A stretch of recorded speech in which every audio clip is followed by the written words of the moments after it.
Hello everyone, I'm Ducky, and welcome back to Star Sector. Hey, look at that ship there. That'll be important later.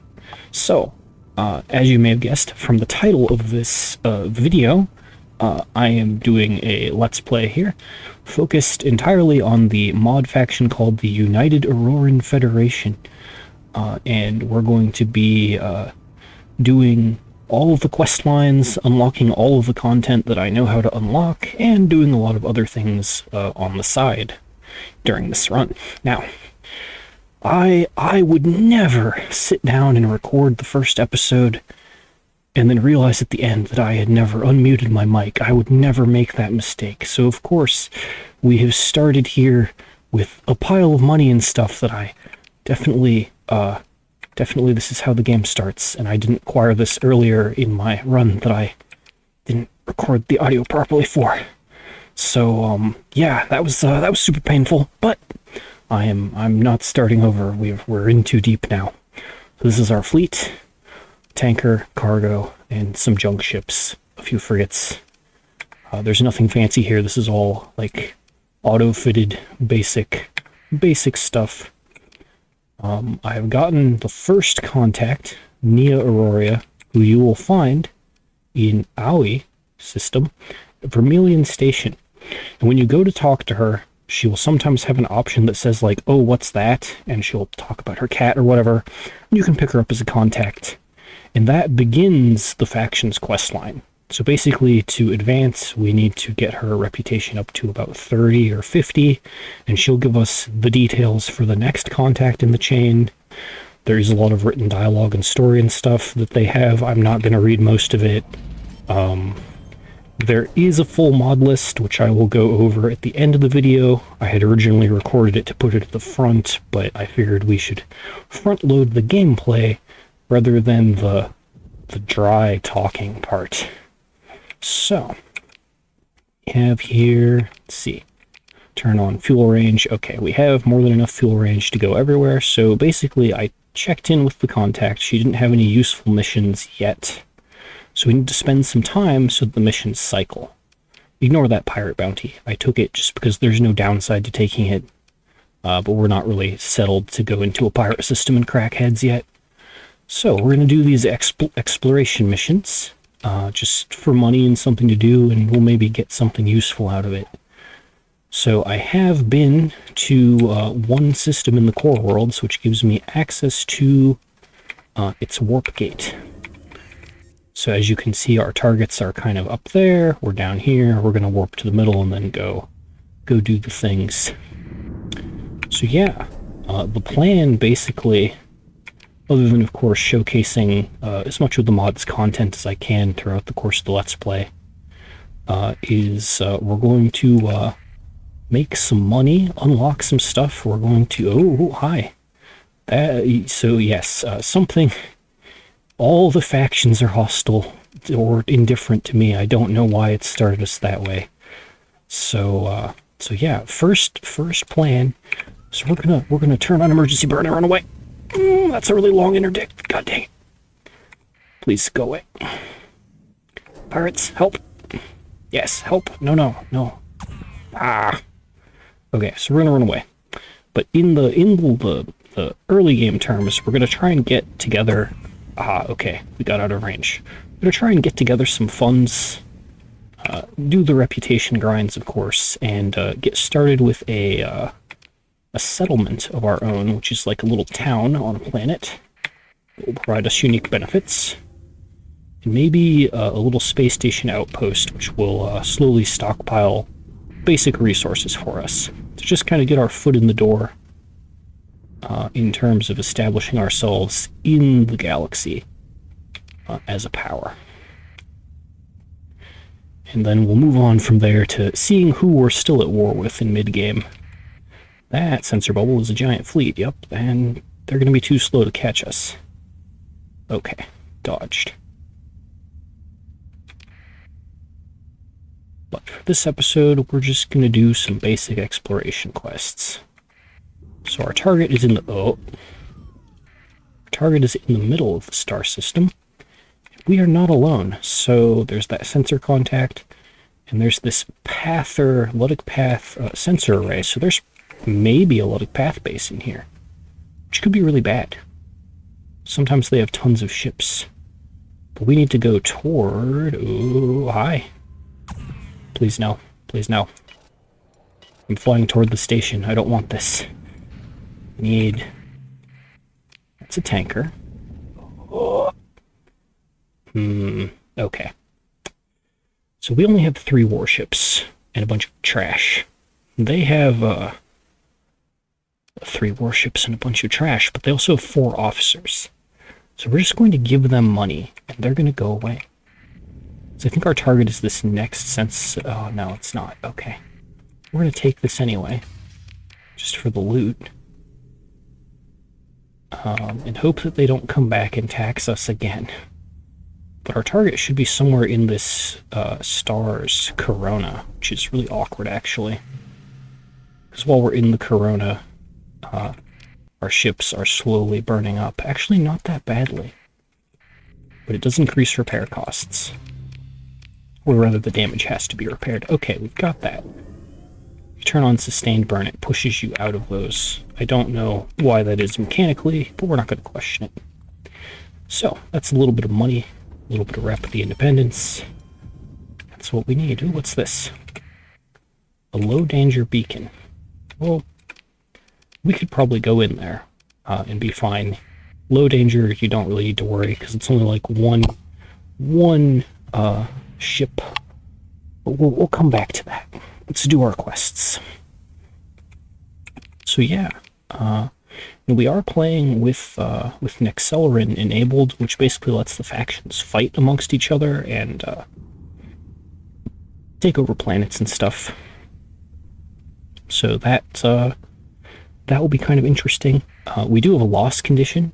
There's a way to lose this, which is if our faction dies, or it's conquered by another faction, then we're kind of out of the game. So I'll be trying to make sure that doesn't happen. But we do have basically 90 days from game start of like a grace period before the factions start doing faction things. And on that note, let me actually go into settings and make sure that mod is set to default. We'll just hit reset there. If you're wondering how to get to this menu, you just hit F2. Assuming you have the same mods as me, which, maybe. But yeah, that's just F2, and you can modify all of those things on the fly. For better or worse. Okay, so here's our target system, and we are looking for orbiting jump point. So it's either this one or that one. 50-50. Okay, we don't see it here, but we do see... Oh, Sentinel Gantries. This is actually a story thing from the vanilla game that is supposed to be found much later. We found it now, so we're going to take its stuff. There are these 2 ships, which are very good ships, but they're not our faction's ships. How expensive would they be to... No, we don't have enough crew to do either of those. Okay, so instead of flying all the way across the system, we're going to go back out to the galaxy map. Do this, because it's much faster. So the game will guide us back to here later. And we're just going to scoop up a lot of this salvage, just to have it. Yeah, we're salvaging a Radiant, it's fine. Ooh, an intel opportunity. So this happens, I think this is random assortment of things that adds this, where you can find very interesting information pertaining to Ludic Church machinations. You could send it to them or their competitors. We're going to send it to HMI, because I like them more. And these rep changes actually don't just change our reputation with those factions, but since we are a representative, we're commissioned by the Federation, it changes the Federation's reputation with those factions. So we could actually slowly build up those numbers and maybe make some alliances. And get them to be less hostile, but that's going to take time. And that is not our primary goal. Okay, this one had a pod in it with a single harvested organ. Probably a kidney. There it is. We can sell that for like a cool 200 credits. Okay, and that's all that salvaged, and our cargo is full, so we're good to just take the long flight back. So I think what we'll do, how hostile are we to the church? Inhospitable. Click here, click on the Canaan Gate. And we will use the gate network to kind of shortcut some of our travel time. I think that's the plan. And eventually we're going to end up in combat, one way or another. We'll see.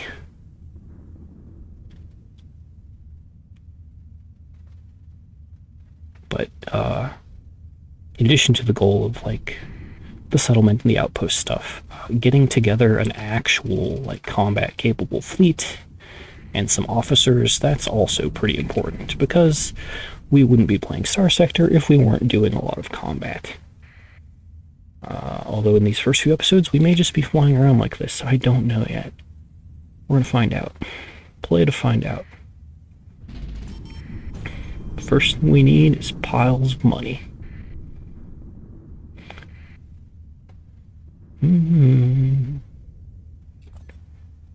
Okay, and there's some bounties refreshed.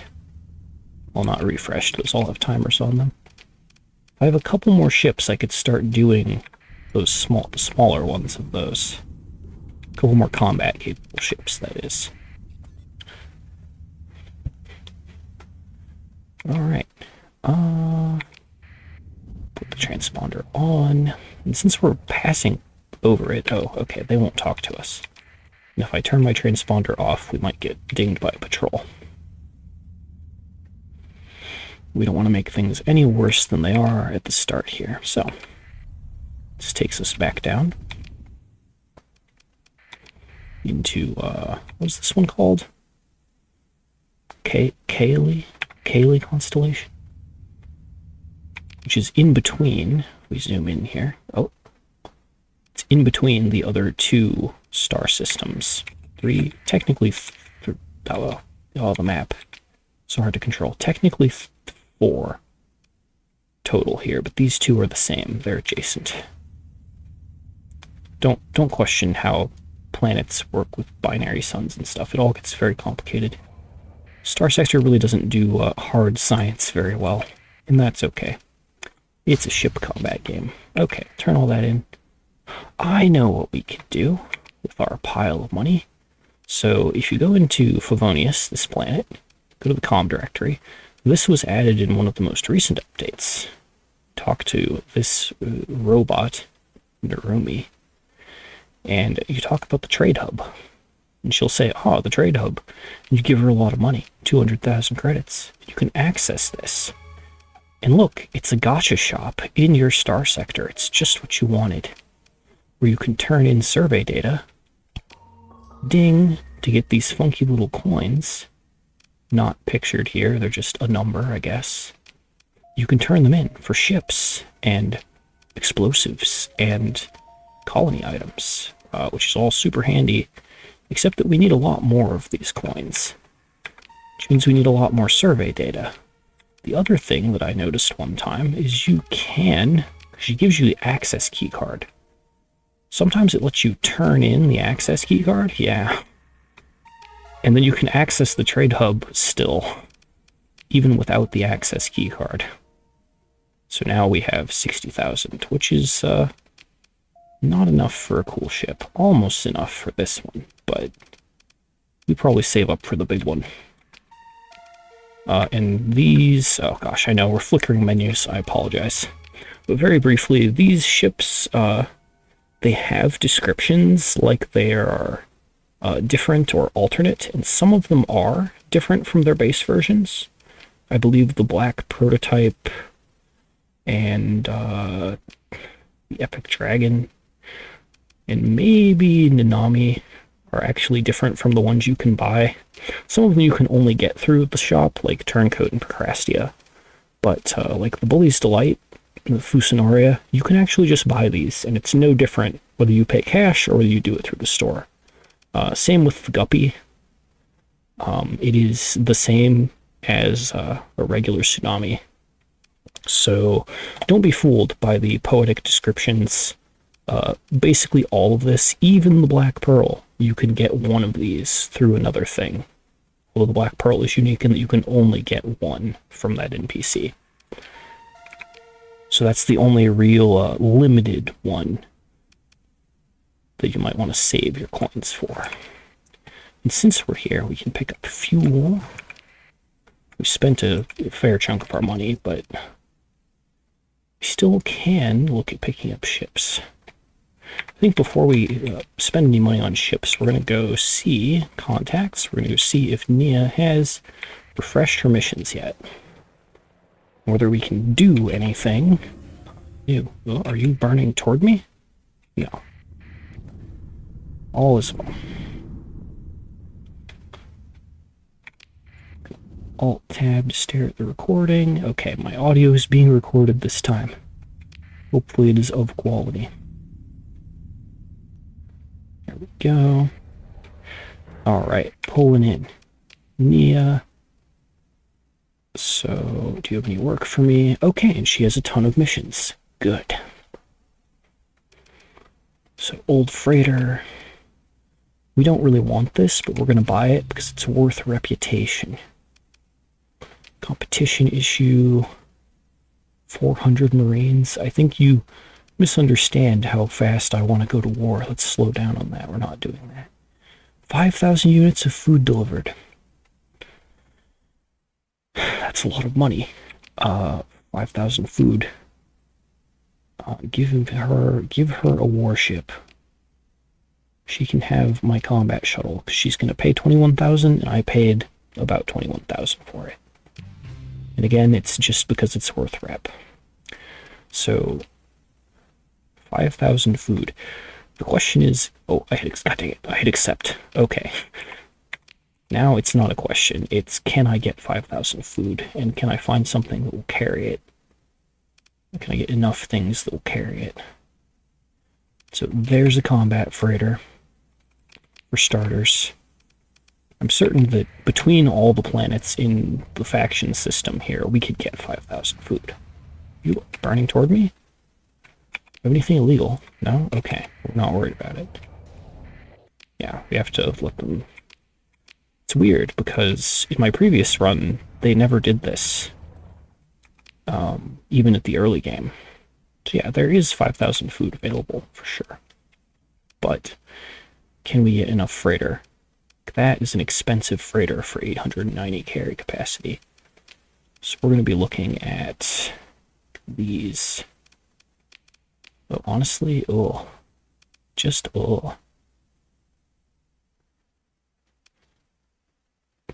not great, actually. In terms of what we could get. Like, we're going to spend more money buying ships than we would, succeeding on the mission, right? At this rate. Yeah, Colossus is 300 apiece. I should never have fat-fingered that mission. Okay, but we're gonna try. We're gonna do it the swarm way. Suplev 30,000 holds. Oh, where'd it go? Military market? There we go. 228. If we add additional cargo to it, it goes up to 450 for 30,000, which does outcompete. Two of those outcompetes a Colossus. But is it better to buy a Colossus and just give that expanded cargo? Choices. This isn't the fleet I wanted. Oh, and the food itself is going to cost. I don't think we can actually do this. Dang it. Well, that's gonna... It's definitely, it's wasted money and wasted rep, but mistakes have been made. We do not have the goods, so we're going to lose rep. Lose rep, lose points, sad battlefield noises. Spitefully sell our weapons that we bought. Then pick up mod specs.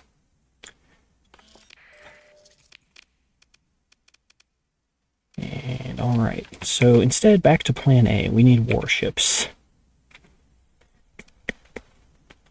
Excuse me. For now, just combat shuttles will do. Do they have a heavy there? Okay, there's an Akia. Never had to verbally pronounce most of these names before, so it's kind of painful, like, figuring that out. This is not exactly English. Standard fits, we're just going to auto-fit all of that. Not too worried about it. Okay. Repair everything. Put together a chunk of supplies. And we've done a round of missions with her, so there's not much else we can do other than go back out and explore. No.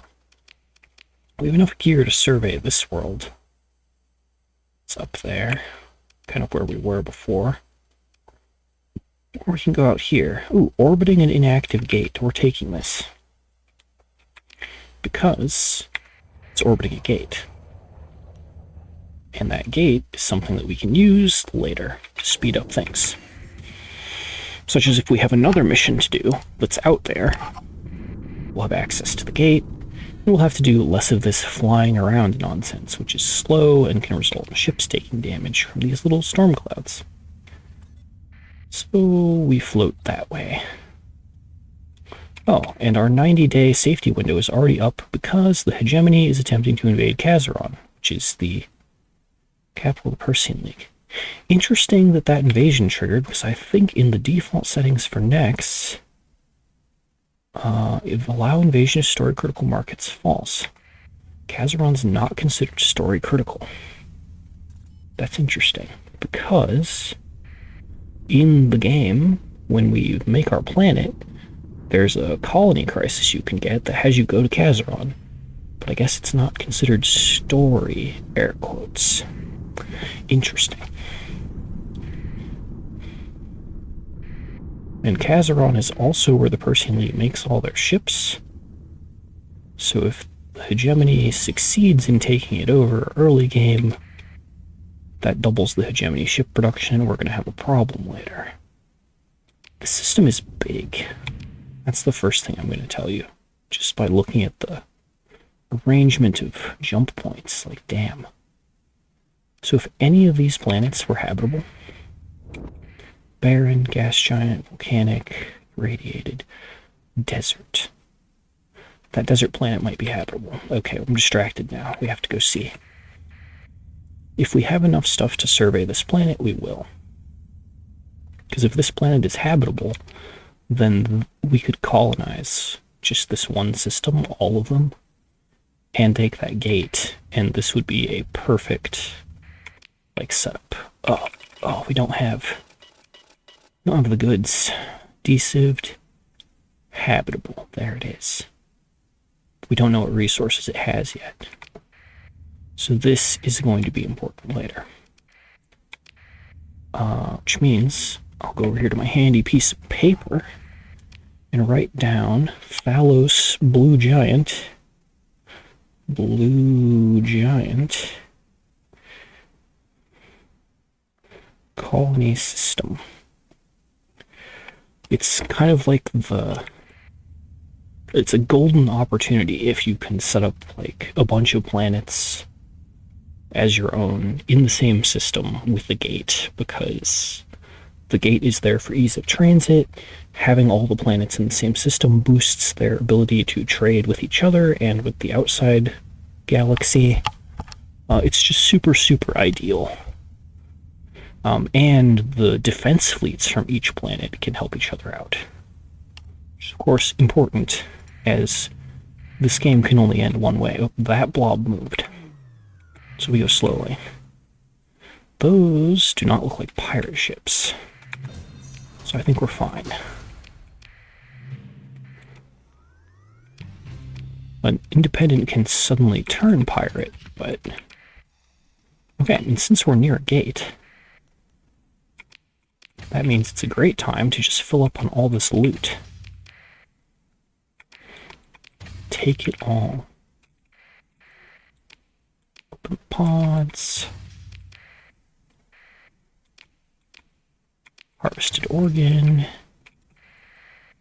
Just take all of this, and then we can immediately go back to Favonius and sell it. And we did get a survey data just from looting stuff. And hopefully, our contact's missions will have refreshed. We did make enough experience to get a story point, but we're probably not really going to hit a level up until we have a combat. Someday. But yeah, no, it's really great to find this kind of thing right out the gate.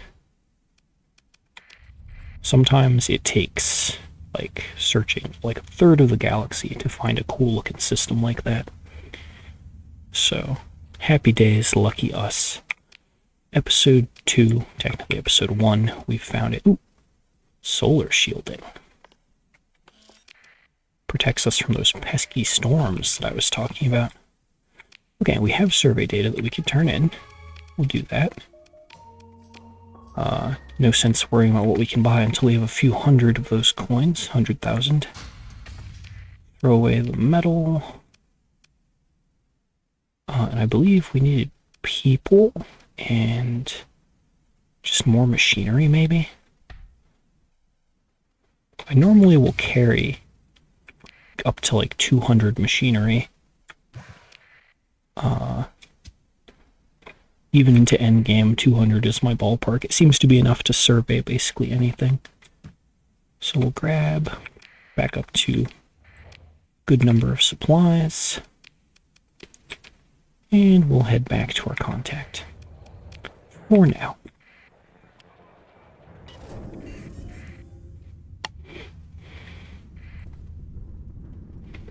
And see if we can get an interesting mission.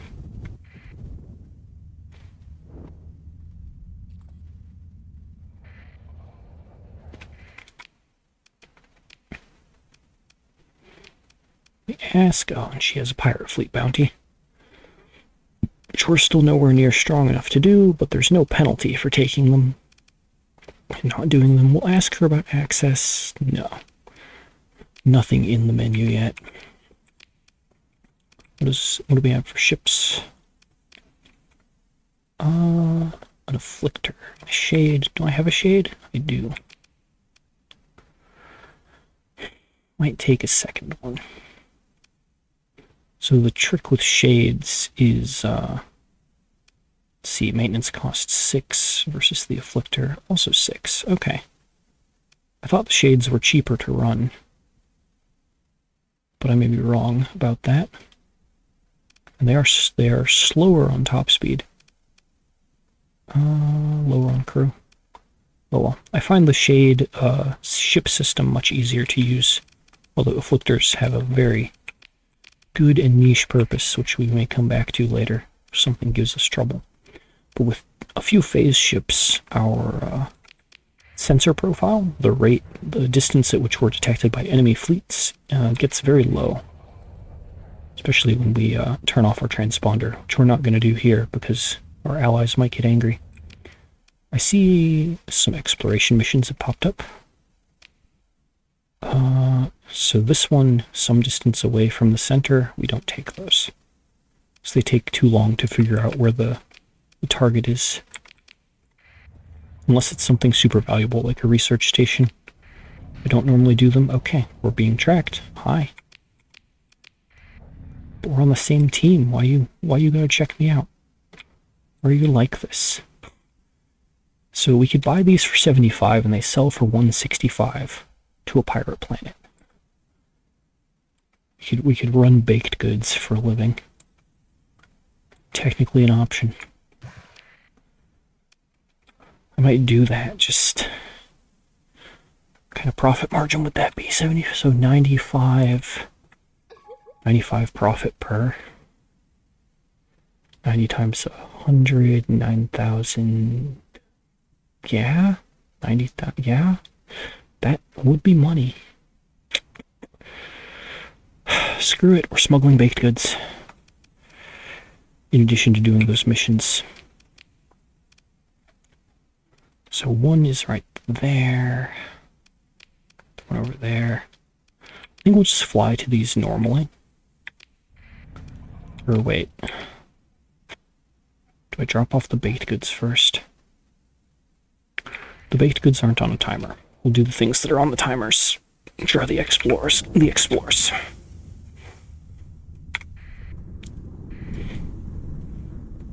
It's going to cost us some supplies to go there, which will free inventory space for whatever loot we find. So it should be fine. Not too worried about it. Did that invasion ever happen? 35 days until arrival. Outcome uncertain. I don't think at this stage with this fleet there's anything I could really do to avert or change that outcome. So it's going to be really funny if we have to talk to the Persine League and they're owned by the hegemony in the late game. We'll see. Okay. Our target here is orbiting a jungle world. There's only one world, so I guess we roll up. And there it is. Oh, pet center. So pets are added by, I want to say, a random assortment of things. Holy crap. It's a good chunk of money just from that event. Oh wait, no, that's the reward for the quest. I thought it was an additional. I was wrong. I'm very awake. Let's see. Approaches a pet center. Once common, they tend to degrade when abandoned. So we're going to salvage them up. And look at that. We've got a spirit fox, huggerfish, bug dog, and a Roomba. Ancient Roomba. Oh no. Okay, we'll take those. And salvage up. Ooh, and mechriders. Tiny spider-like utility drones. So with the pets, we don't normally use them, but we will this time for the sake of showing them off. So you give it a name. Ceremonial pets. These foxes are typically found with pilgrims journeying across the sector. So you do that, and you assign it to a ship. Now, when we go into the fleet screen and we look at the ship, it has a pet. And the pet requires some things. Pet food, supplies, harvested organs. And then it has an effect, which you can see listed there. Reduces CR decay by 0. But as we keep the pet around, the benefit will get better. And I don't know if it gets more benefit types added to the list or what, but can we not do another pet? Go to inventory, right click to assign, nothing happens. Everything is working as intended. I can jettison to fix our cargo problem. We'll try going to another screen like that. Oh, okay. Maybe we can only assign the one pet. Weird. It's not letting me, I thought I could put one on, like, each ship. But I may be wrong. Okay. So, this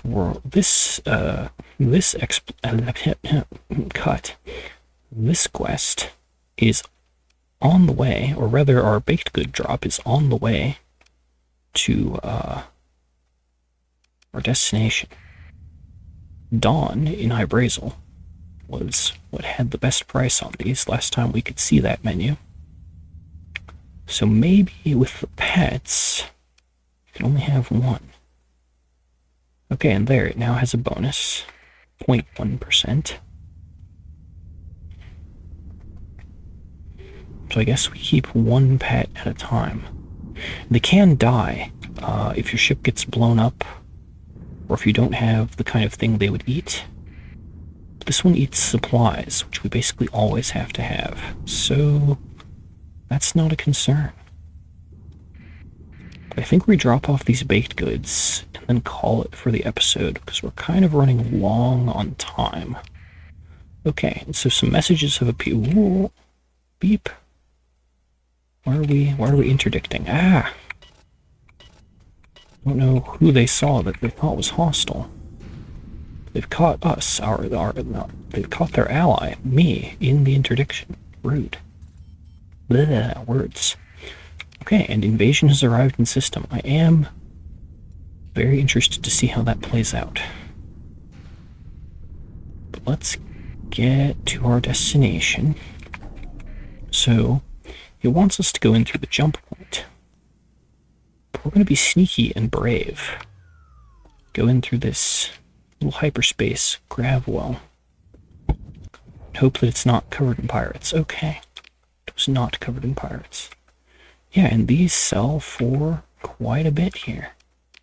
Black market choco lava. Bam. And are any of these common? So we'll also sell this common pet. Pick up repair unit. Delicious tariff-free black market fuel. Check briefly to see if they have any interesting ships. An eradicator. Right there. But we're still kind of poor. I don't think we're in a position to use that eradicator. Maybe the Shrike. But rather than the Shrike, probably better to pick something with more cargo. The Mule, I'm tempted to take the Mule, but it has a lot of penalties, including a penalty to hull.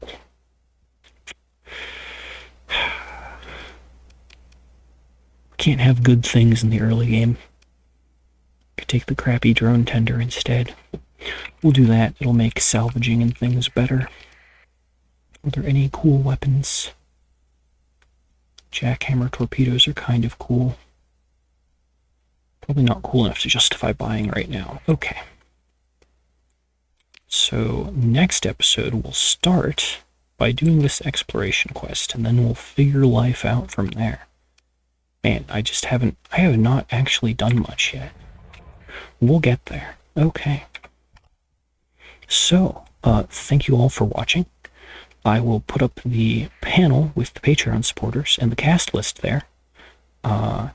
Thanks to everyone on those lists for helping out in various ways and helping keep the channel going. And yeah, I will now turn you over to Past Ducky, who is going to talk about the mod list. And he thinks that he is talking about it in such a way that it's going to go at the start of the video. But it's going at the end, so bear that in mind. And I'm sorry for that, but that's how it's ended up. Okay, bye-bye for now.